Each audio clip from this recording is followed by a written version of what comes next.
মায়াবিনী গীতটি যিটো গীত এতিয়া প্ৰাৰ্থনালৈ পৰিৱৰ্তন হৈছে সেয়া আমি সকলোৱে অনুভৱ কৰিব পাৰোঁ। সমগ্ৰ অসমৰ মানুহে নিৰ্দিষ্ট এটা সময় লৈ সেই নিৰ্দিষ্ট সময়টোত অসমৰ প্ৰত্যেকখন জিলাৰ প্ৰত্যেকটো অঞ্চলত একে সময়তে মায়াবিনী গীতটো আমি পৰিৱেশন কৰিব পাৰোঁ। এই পৰিৱেশনৰ যোগেদি আমাৰ এটা ডাঙৰ কাম হ'ব। সেয়া হৈছে সমগ্ৰ অসমত মায়াবিনীৰ যিটো প্ৰাৰ্থনাৰ ৰূপ অসমৰ মানুহে বুকুত আৱেগ ৰাখি গাব আৰু সেই গীত গাই অসমৰ মানুহে বুজাই দিব যে জুবিন গাৰ্গ প্ৰত্যেকজন মানুহৰ বুকুত এতিয়াও তেনেধৰণে সজীৱ হৈ আছে। ডক্টৰ অম্লানজ্যোতি বৰাই এই কথা কোৱাৰ লগতে মোক জনাইছিল, যদি এই কাম সফলভাৱে আমি সম্পাদন কৰিব পাৰোঁ তেতিয়াহ'লে গিনিজ বুক অফ ৰেকৰ্ডৰ কাৰণেও আমি এটা প্ৰস্তাৱ গ্ৰহণ কৰিব পাৰোঁ। ডক্টৰ অম্লানজ্যোতি বৰা নামৰ উদ্যমী যুৱকজনৰ মনৰ কথা হ'ল, প্ৰয়োজন হ'লে গিনিজ বুক অফ ৰেকৰ্ডৰ কাৰণে যি ধৰণৰ যোগাযোগ, যি ধৰণৰ খৰচ লাগে সেয়া তেওঁ নিজেই কৰিব। তেওঁ এজন জুবিন অনুৰাগী।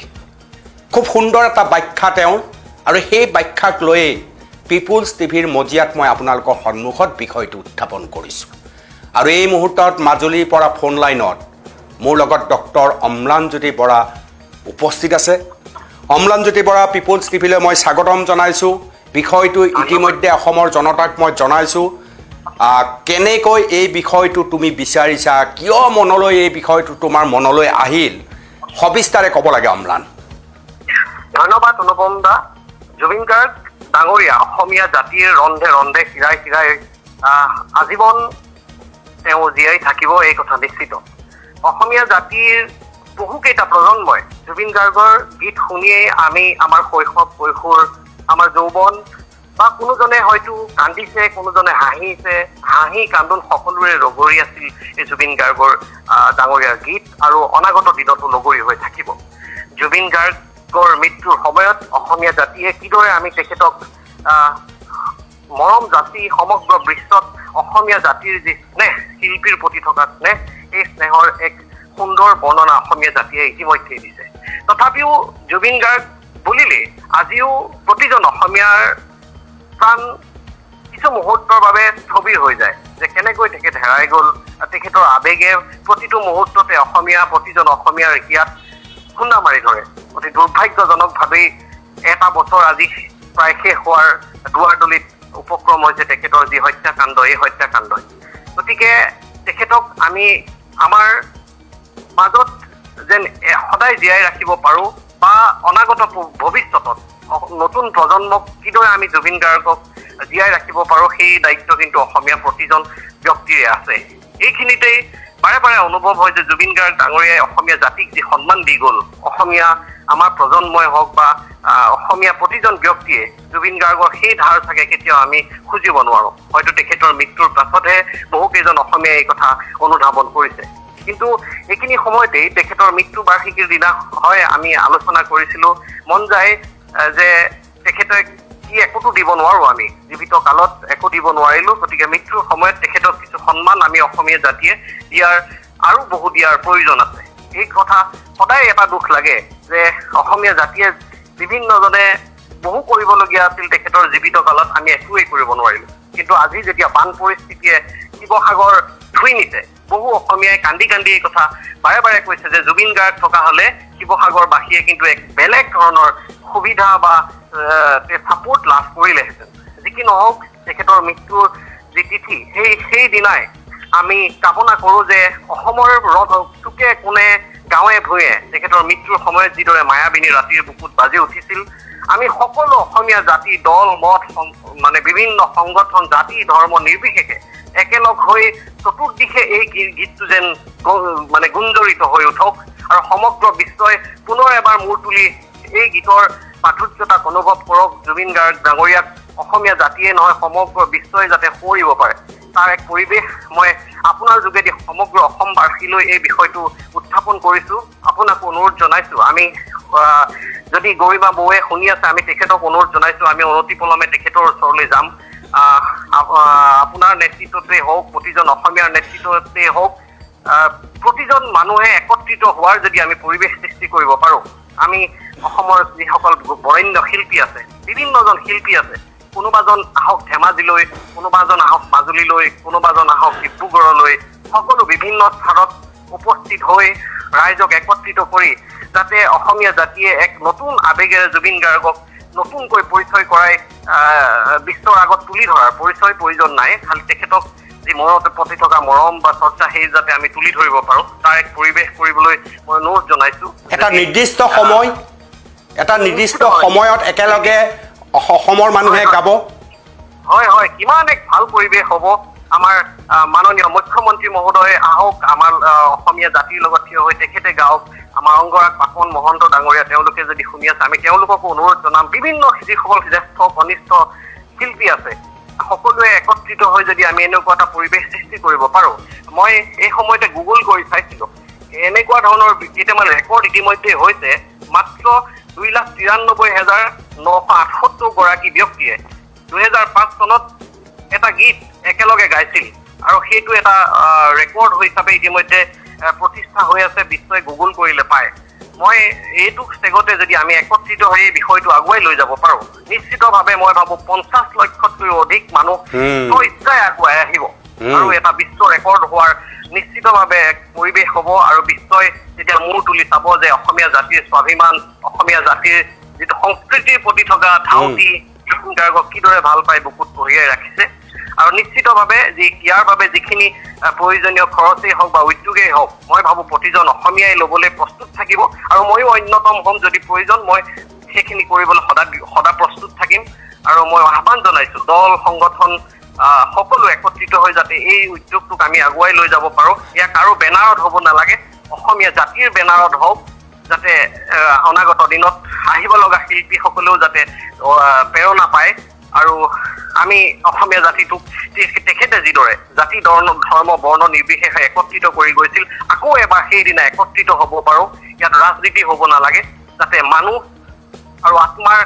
তেখেতে যি একত্ৰিত কৰি থৈ গ'ল সেইটোক আকৌ এবাৰ গুঞ্জৰিত কৰি তুলিব পাৰো তেখেতৰ প্ৰাৰ্থনাৰে তাৰে বাবে এয়া এক আহ্বান অৰ্থাৎ ইয়াৰ অৰ্থটো হৈছে ইয়াত বিজেপিও আহিব কংগ্ৰেছো আহিব ছাত্ৰ সংগঠন আহিব বিভিন্ন দলৰ নেতা আহিব শিল্পীসকল আহিব সাহিত্যিক আহিব চহা জীৱনৰ খেতিয়কজনো ওলাই আহিব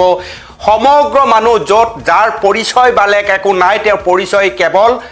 জুবিন প্ৰেমী এজন অসমীয়া হয় হয় হয় হয় নহয় জানো ইমান ভাল নিশ্চিতভাৱে ইমানেই এক ভাল লগা হ'ব যে তেওঁৰ মাথো পৰিচয় হ'ব অসমীয়া আৰু তেখেতৰ মাথো পৰিচয় হ'ব জুবিন প্ৰেমী আমি কোনো দল সংগঠনক প্ৰতিনিধিত্ব কৰোঁ আমাৰ পৰিচয় হৈ গ'ল মাথো এজন জুবিন অনুৰাগী আৰু গতিকে সেয়েহে আহ্বান জনাইছো এজন অসমীয়া হিচাপে আহ্বান জনাইছো বিভিন্ন দল সংগঠনকো আমি যদি এই পৰিৱেশ সৃষ্টি কৰিব পাৰো আমি আহ্বান জনাইছো আমি গৰিমা বৌৰ নেতৃত্বতে অনুষ্ঠানটো হওক তেখেতক আমি আহ্বান জনাম আমি লগ ধৰিম গতিকে তেখেতৰ নেতৃত্ব লওক বিভিন্ন শিল্পী সমাজৰ নেতৃত্ব লওক গতিকে এই অনুষ্ঠানটোক আমি যদি কৰি তুলিব পাৰো তেতিয়াহ'লে নিশ্চিতভাৱে জুবিন গাৰ্গ ডাঙৰীয়া আমাক যি দি গ'ল হয়তো অসমীয়া জাতিয়ে কিবা এটা দিয়া যেন অনুভৱ হ'ব বুলি মই ভাবো বহুত বহুত ধন্যবাদ অম্লান এইখিনি সময় দিয়াৰ বাবে খুব সুন্দৰ এক বিষয় অম্লানে উত্থাপন কৰিছে মাজুলীৰ ডক্টৰ অম্লানজ্যোতি বৰা তেওঁ বিষয়টো উত্থাপন কৰিছে আৰু তেওঁৰ বিষয়টো মই আপোনালোকৰ সন্মুখলৈ উলিয়াই দিছোঁ আৰু বিষয়টো স্পষ্টত কথা এইখিনিয়েই যে 19 ছেপ্টেম্বৰৰ দিনা এটা নিৰ্দিষ্ট সময় যদি আমি বাছি লওঁ সমগ্ৰ অসমত একেলগৰ সময় হ'ব একে সময় হ'ব ধৰি ল'লোঁ সন্ধিয়া 5 বজাত সন্ধিয়া 5 বজাৰ লগে লগে অসমৰ চাৰিওফালে মায়াবিনী গীতটো বাজি উঠিব আৰু হাজাৰ হাজাৰ জনতাই একেলগে পৰিৱেশন কৰিব আৰু এই পৰিৱেশনে এক বিশ্ব ৰেকৰ্ড সৃষ্টি কৰাৰ সম্ভাৱনা আছে যিটো জুবিন গাৰ্গৰ প্ৰতি আমাৰ দায়বদ্ধতাৰে এক উৎসৰ্গিত সময় হ'ব নিশ্চিতভাৱে গোটেই বিষয়টো শুনি ভাল লাগিছে এই বিষয়টোৰ ক্ষেত্ৰত অম্লানে কৈছে যে কাৰো বেনাৰত হ'ব নালাগে অসমীয়া জাতিয়ে বেনাৰ হিচাপে সন্মুখলৈ আহিব অৰ্থাৎ বিভিন্ন সাংস্কৃতিক দিশত সংগীতৰ দিশত যিসকল নেতৃস্থানীয় লোক আছে বা অন্যান্য সামাজিকভাৱে দায়বদ্ধ যিসকল লোক আছে সকলোৱে যদি গৰিমা গাৰ্গৰ সৈতে কথা পাতে আৰু গৰিমা গাৰ্গক সন্মুখত থাকি যদি এই বিশেষ বিষয়টো আগবঢ়াই নিয়ে মই ভাবোঁ এইটো এটা অভিভূত হ'ব পৰা পৰিৱেশ সৃষ্টি হ'ব এনেও মায়াবিনী গীতটি গোৱাৰ লগে লগে আমাৰ কি পৰিস্থিতি হয় উজনি নামনি মধ্যসম সকলোতে আমি সেই দৃশ্য ইতিমধ্যে দেখিবলৈ সক্ষম হৈছোঁ এতিয়া 19 ছেপ্টেম্বৰ অসহনীয় সময় এটা বছৰ 19 ছেপ্টেম্বৰ দিনা জুবিন গাৰ্গক সুঁৱৰি সমগ্ৰ অসমৰ মানুহে যে কান্দিব সেয়াটো নিশ্চিত ন্যায় ব্যৱস্থা এতিয়ালৈকে আমি ফলাফল পোৱা নাই ন্যায় প্ৰক্ৰিয়া ফাষ্ট ট্ৰেক আদালতত হৈ আছে কিন্তু তাৰ মাজত অম্লানে কোৱাৰ দৰে যদি